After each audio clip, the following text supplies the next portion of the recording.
What is account rent on Solana, and how can you reclaim it? Every on-chain account on Solana requires a small deposit of Solana to exist. This is known as rent. When a new account is created, Solana charges rent upfront, typically covering about 2 years.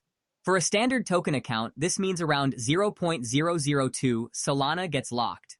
The important part, when you close that account, you get this Solana back. Now, I'll show you how to reclaim your rent. First, visit the website, SOL-BBQ.com. You'll find the link in the description below. Once you're there, connect your wallet. In this example, I'm using a Phantom wallet. After connecting, you can simply select all accounts. As you can see here, many of these accounts have a balance of 0, but they still hold reclaimable rent.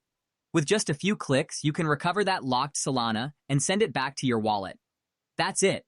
If you found this quick tutorial helpful, feel free to leave a like and subscribe to the channel for more content like this. I've also linked the official Solana documentation in the description below if you'd like to learn more about how rent works.